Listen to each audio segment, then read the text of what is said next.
He had just been through a fight, and he was a competitor. We all knew that about him. Yes, he won the fight, but when you sit back and think about what he won, how much of a victory was it if he's still serving life in prison? Early in the morning of April 18th, 2017, Aaron Hernandez apparently hanged himself in his jail cell. We say apparently because there is some speculation, initiated mostly by his attorney Jose Baez, that he may have been the victim of foul play, but the evidence is, as we know it at the time of this podcast, we're recording this podcast, doesn't support that. Most notably, his body was found alone in the cell with the cell door barricaded from the inside. And it may be a fool's errand to try to understand the motivations of a psychopath, and I think we can all agree that Aaron Hernandez met the description of a psychopath from what we know.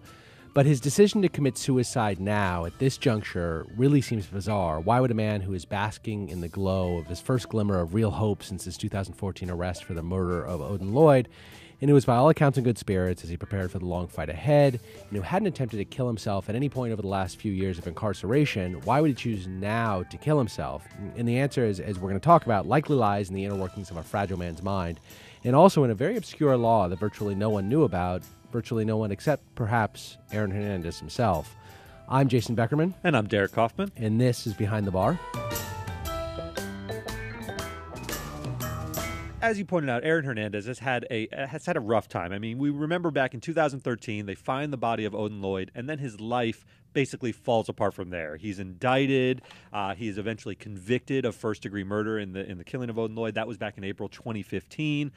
He was then facing double homicide charges in the deaths of Daniel De Abreu and Safiro Furtado. That totally separate account from what happened with Odin Lloyd. An right? entirely separate case. That one was over a nightclub where there was a spilled drink and maybe an angry Aaron Hernandez who was taking out his vengeance over something as minor as a spilled drink. That's what that case was based on. Those two guys were killed. But really, Aaron's had a pretty troubled decade. I looked into it a little bit, and dating back to 2007, when he was still a freshman at the University of Florida, 2 men were shot. He still remained a subject of interest, a person of interest in that investigation. So we're now looking at 2007 to 2017. He's had a decade in sort of some sort of legal trouble, and it got progressively worse. And as you know, it ended with him sort of hanging in his cell, and caused us to wonder.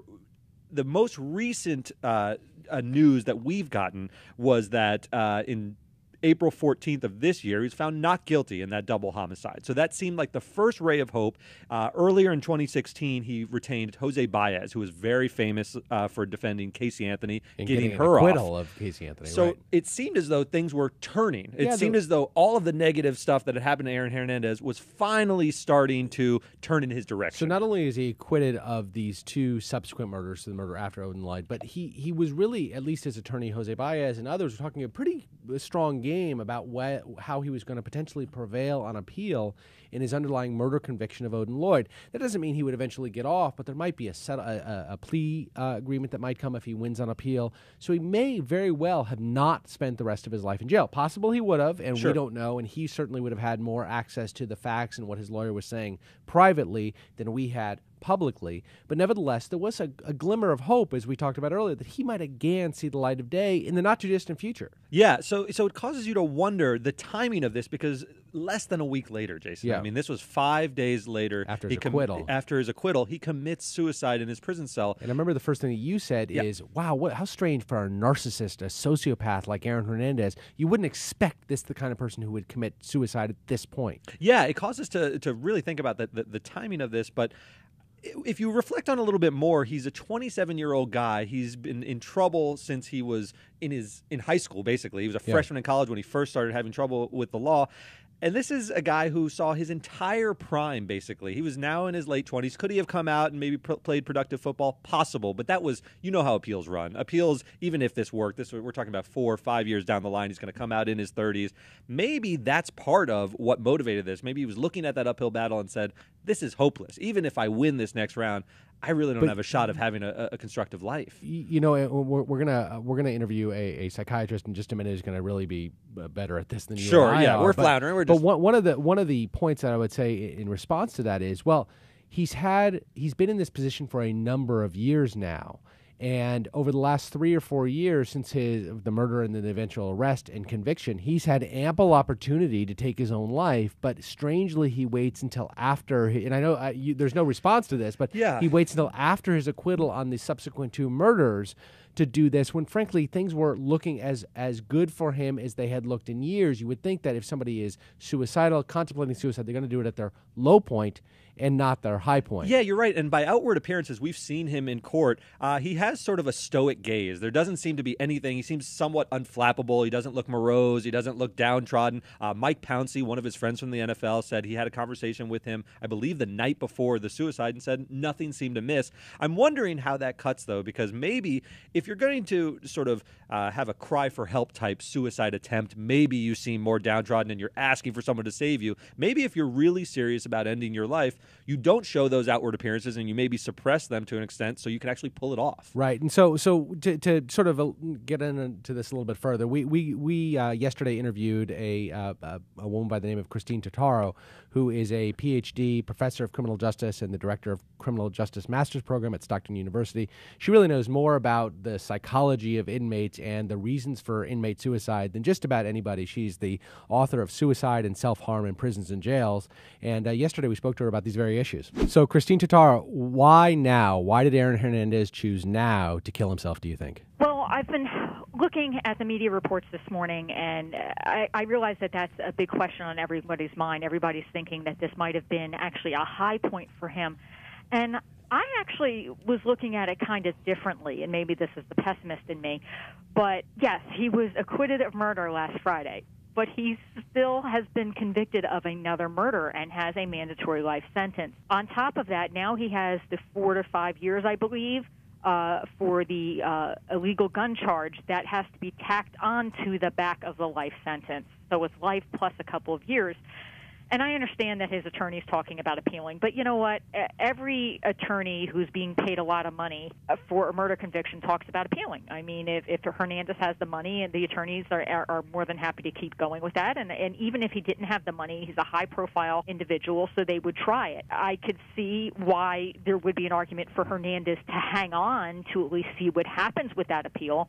But maybe he didn't have much confidence in it. And after this fight, he had just been through a fight, and he was a competitor. We all knew that about him. Yes, he won the fight, but when you sit back and think about what he won, how much of a victory was it if he's still serving life in prison? That's really interesting because it sort of turns it on its head. The way everyone saw it was, oh, he scored a legal victory and it gives him hope. It actually forced him maybe to confront the hopelessness of his situation. He's like, I won, but I'm still sitting in prison. I've got now extra years tacked onto my life sentence. So I hadn't really thought about it that way, but it's interesting. Yeah, it might have taken this weekend for that to come crashing down on him. And another issue is that when he had the trial, he had something to fight for, as I mentioned. He was still getting to dress up in suits and kind of act like a normal person for a while and get out of the prison.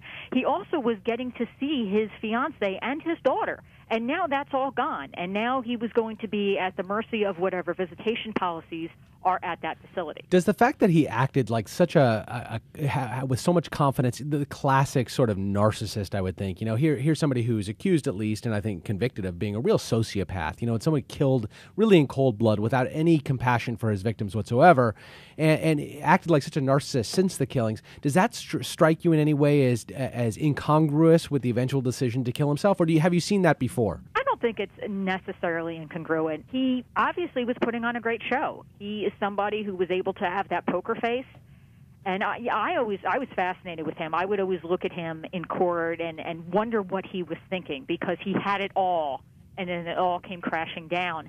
And I wondered if he had regrets, and clearly, I think this is a good indicator that he did.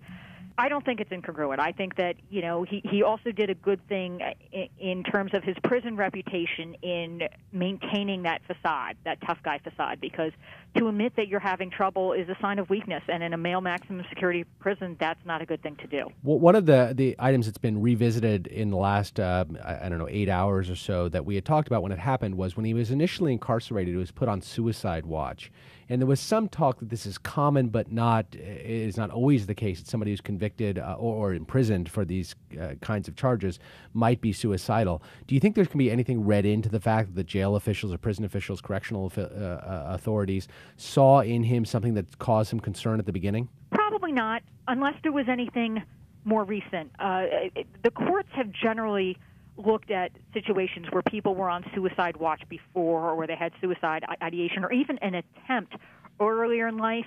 They look at that and they understand that suicidal ideation is fleeting. And, people even who are going through Great Depression are not suicidal every second of every day. And just because he might have been down years ago, I think that the corrections agency could make a case that he had shown no signs and actually adjusted to the prison system very well since then. As far as I know, I hadn't heard anything other than I think he was in a fight a while ago. I'm sort of interested in his age here. So, we followed closely the Phil Spector trial, and that's an older gentleman whose greatest years were behind him. This is a guy who's sitting there in the prime of his football career, sitting in prison. Does that factor into someone's mental state because you're sort of confronted with losing your prime? Yeah. Well, it certainly could. This talk about maybe there would be an appeal and maybe he would be able to get out. Would it be in time for him to resurrect his NFL career, and how much of a priority is that for him? Today's the day that the New England Patriots are visiting the White House. I know. Yeah, the timing is impeccable. It can't be totally coincidental, right? I mean, he probably. I mean, if he was anything like me or one of you, he might have been taking stock in his life this weekend and saying, okay, what's next? And also looking at his life now versus where it could have been. Yeah, I wonder if there's maybe some lingering resentment as well. Maybe that he thought the team turned their back on him. Remember, the Patriots released him within 24 hours after charges were instituted, which was a very sort of cold act by the Patriots organization. So I'm going to pivot in a slight way here, and it's not. This is a very serious matter, and I do wonder about the bed sheets that are in these prison facilities, especially with someone who is in such a fragile mental state. To hang yourself with a bed sheet, it's got to be able to withstand your body weight. Isn't there a solution to this, or it seems like they could solve this? Well, if not the bed sheets, then pants could be used or shirts can be used, things like that. That's true. There are suicide-proof things. I've not heard of any suicide-proof bed sheets. Generally, when someone is considered to be in immediate danger, which apparently Aaron Hernandez was not considered to be, they will actually take away the sheets, and you won't get them. And for clothing, you might get a paper gown, or you might get this hair-proof smock that is this. Sure. I know my local facility calls it the turtle suit. It's this dark green outfit, and you can't tear it. You're not supposed to be able to set fire to it. Interesting. But then basically a person's in a dress, and it doesn't. Right. It's not a long-term solution. So the fact that he wasn't equipped with this leads you to believe that he wasn't a high-risk sort of threat of suicide, at least. Which I think is consistent with everything that we're hearing coming out this morning, is that nobody really saw this coming, either prison officials or those who knew him outside of prison. Well, the prison certainly did not consider him to be a high risk, or else he would not have been in a cell by himself at night with all of his belongings. Dr. Christine Trataro, thank you so much for this. It's been a fascinating discussion, and we really do appreciate it. Thank you. Thanks for having me. Thanks so much. Bye-bye. So that's really fascinating. It's good to have a psychiatrist, someone who is schooled in this stuff, give us a perspective on how outward appearances may not reflect inner turmoil that's going on with Aaron Hernandez. But what interests me is Jason came up with a theory that I think reconciles the Aaron Hernandez we thought we all knew with the act of committing suicide. Tell him about it. You and I were in agreement that he comes off as a classic narcissist, somebody who likes the attention on him. And I thought, given that yesterday the Patriots, or a smattering of Patriots, got about half the team, less than half the team. Nobody even up the stairs. Did you see the photo? I know. Went to the White House and visited with President Trump. This was obviously a long-standing commitment that the team had made.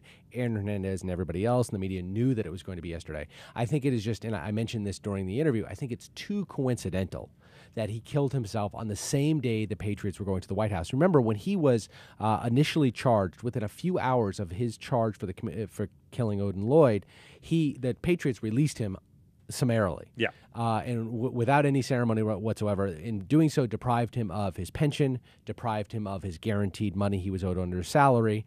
And really turned their backs on him. Turned their backs on him. And certainly the Patriots were in their right to do so, sure. And it's easy to turn your back, and you should turn your back on a murderer, but he may have held a grudge. And I think yesterday, honestly, I mean, he wouldn't have done, I'm not saying he killed himself because he wanted to one up the Patriots. I'm saying because he was going to do it anyways. He may have chosen yesterday morning as the time to do it, knowing that it would grab some of the headlines from their visit to the White House. And to your point, I think this really does complement our theory that he was a narcissist who wouldn't otherwise be inclined to commit suicide. I think it's interesting because I was initially somewhat dismissive. I said, this guy has so much going on in his life. Is he really thinking about the Patriots? But the more I thought about it, you sit in prison and you obsess over things, right? So you read newspapers, you sit in simmering in your resentment. And there were stories about Bill Belichick not even testifying on his behalf and skipping his deposition. We heard all those stories, and he must read these and just his blood must have boiled in some way. So to take that one last act to grab the headline from the New England Patriots, I see it as possible. Right. I really do. And I never heard Brady or any of the Edelman or any of the great New England Patriots come out and say, he's my friend and I stand behind him. Obviously, we need to wait the facts come out. None of that. It was just complete abandonment. And it's quite possible. Maybe he understood you abandon somebody when they're charged with this kind of crime. Sure. Or maybe he held a grudge this entire time. And given what little we know about Aaron Hernandez, I'm betting on the latter, that he held a grudge this whole time. Yeah. And then, of course, Derek, there's a potential legal justification for Aaron Hernandez committing suicide, as strange as that sounds. That's right. I mean, look, we learn on the job every day, and I'd never heard of this doctrine called abatement ab initio. You and I went to law school a long time ago, and I don't remember learning about this. It is possible that Aaron Hernandez knew about it because he had a legal team, but it's a doctrine where when a person dies while their appeal is still pending on a conviction, after conviction, but while they're still challenging the conviction through the appellate courts, that conviction is wiped off of their record. And this is the policy rationale behind this is that it's unfair to call someone guilty of a crime until the entire course of criminal justice has run. And really, you have a lot of appellate rights. They take many years. So someone committing suicide really cuts that short, and we wipe that record clean. And to your point, it makes a lot of sense. I mean, we really do put a lot of faith in our system and in the idea that you're presumed innocent until you're found guilty, not just by the jury of your peers, which is the cliche, but by the entire court system after it's run its course. And, when somebody has died before that system has run its course, it really would be somewhat at odds with that philosophy to say, well, they're convicted for all time. Now, typically, it doesn't really matter, right? Because who cares that somebody is not found guilty or is found guilty for a crime they committed, given they're dead and they're not going to serve time and they're not going to commit the crime again, et cetera, et cetera. But it can, in this case, really have a profound impact on the family of Odin Lloyd. It does. Remember, Odin Lloyd's family, after he was killed, filed a civil suit. That civil suit is still pending. It's a wrongful death action where they say this was our beloved son, and his death cut his life short, and he had all of this potential. Therefore, Aaron Hernandez, you owe us damages for killing Odin Lloyd. Right. And that case just got a lot more complicated, Jason, because the liability portion of that, whether or not Aaron Hernandez actually committed the act, was basically taken care of with the conviction. Once you have a conviction, you don't even have to prove that anymore. You just submit the jury's findings and say, okay, that issue is now off the table. And that makes sense because the burden of proof in criminal court is so much higher. It's beyond a reasonable doubt. So if you can prove beyond a reasonable doubt, you'll clearly win in civil court where it's only preponderance of the evidence, just 51%. So if you win there, you're definitely going to win in civil, and they usually just jump over to damages. They say, okay, he killed him. What does he owe you for killing him? Right. And that makes the case streamlined, a lot easier for the litigants to actually get down to brass tacks and get financial compensation. Now, they're going to have to use the evidence from the criminal trial and reprove it. And that's going to pose a lot of problems in the civil context because we're a couple years down the road. We are, and what happens is juries forget. Witnesses forget. Witnesses disappear. You have the defense has already seen the prosecution's theory of the case and can more effectively attack that theory.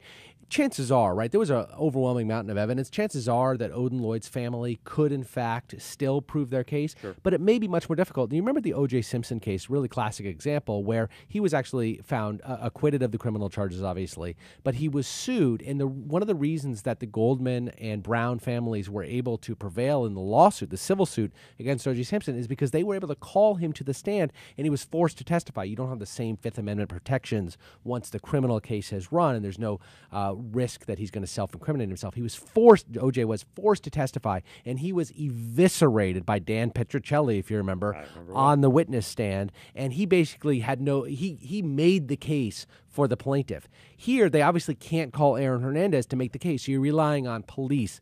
You know how cops are, right? They have a lot of cases, and those cases, they forget about the specific details. Records aren't necessarily kept as well as they should be at times. So, there's a chance here that their ability to prove their case becomes that much weaker.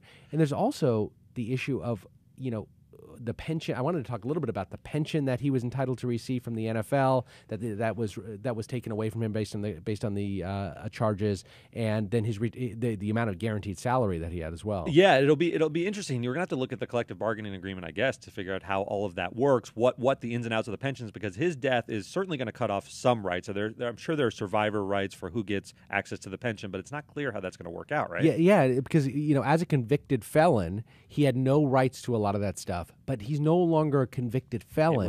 It was wiped clean. So now does his wife have survivor? The mother of his child? Mother of his child. And his child. So it would be more likely his child. Does the child now have survivor rights to his pension and some of that guaranteed money that the Patriots held based on the charges against him? Because think about, had he been charged and had he been acquitted, he certainly would have had some entitlement to those right. those things. And now, effectively, he's been acquitted, right? He's been cleared of those charges for under the law. And it's interesting. There's all these financial consequences. The other time this doctrine really came up was back in 2006. Do you remember Ken Lay from the Enron trial? Enron, yeah. So there were big financial consequences with abatement ab initio there because he was convicted of all of these financial crimes, and there was a $44 million restitution order that was wiped out. And that's actually been a source of great controversy because you are people have questioned whether you should cut it off just because his conviction goes away. Are you penalizing the victims of his crime some way to privilege the finality and sort of the appellate process in criminal justice? It's really a pretty complicated issue. It is. So the great victim in the suicide of Aaron Hernandez may in fact be the family of Odin Lloyd, the very people that were victimized in the first place that led to his initial conviction. Yep. So what's that sound, Eric? Sounds like mail time, Parker. Give it to us. Mail time. Remember to write in your questions and comments to behindthebar@tmz.com. So the first one up is a comment on the police being involved with the United incident, but we got a lot of similar comments on this, and it seems like people are confused on the issue, so I just grabbed this one. Maybe you guys can clear this up. Tenzin de Honda on YouTube says, customer and business issues are civil matters, which fall under the jurisdiction of civil courts. Police are for security, just like security guards at the bank. They have no business with customers' business dealings inside a bank or an airplane. Well, it's an interesting question. I'm not sure that that's the best example because, of course, if somebody was in a bank and they were causing a fuss, or they, in fact, wouldn't leave the bank, even if they weren't necessarily threatening customers, but they simply wouldn't leave when the bank thought it was time for them to leave, the security guards could certainly intervene and take necessary physical force to remove that person from the bank. It is true that trespass in this way, which is what Dr. David Dow was doing, by refusing to leave the plane, is a civil matter more than criminal. It could be considered a civil matter, but when you cross over into disorderly conduct, I think you're now implicating laws, right? Yeah. I mean, and there are criminal statutes about disorderly conduct. It depends where things escalated to a point where the staff couldn't just peacefully take him off the flight.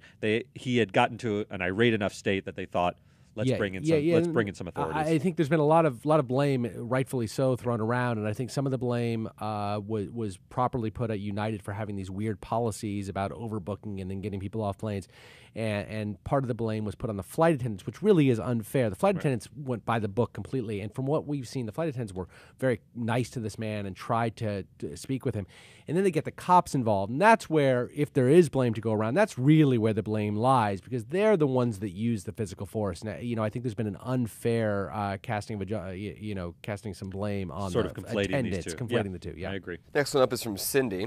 Are the laws that allowed United to kick the doctor off the plane similar to how a restaurant can refuse anyone's service for no reason? Well, yeah, I'd say they're of the same sort of species. Yeah, that's right. Except here's the difference: the restaurant can do it because they're on their property and they're asking them to leave, and the law allows them. This guy was asked to leave because his contract said they could kick him off. Right? Sure. There's a contract when he buys a ticket. When all of us buy a ticket, we sign a contract. We click on that little "I agree" button, and as part of that, it says that if for any reason they need your seat, the airline can kick you off. That's right. And now they can't make an illegal contract. They can't bar him because of his national origin or things like that. They are a common carrier. They are regulated by the Department of Transportation and the FAA. So they can't do things that are constitutional rights that people have. Exactly. That are in conflict with other rights. But this is not. It's really not. You don't have a right to hold your seat over other airline employees. Right. All right, last one is from Daniel McDonald. Where's the secret button that makes the center aisle armrest go up on an airplane, which we brought up in the last episode? So the secret button. What do you make about secret buttons? If this happened in the morning meeting, Derek,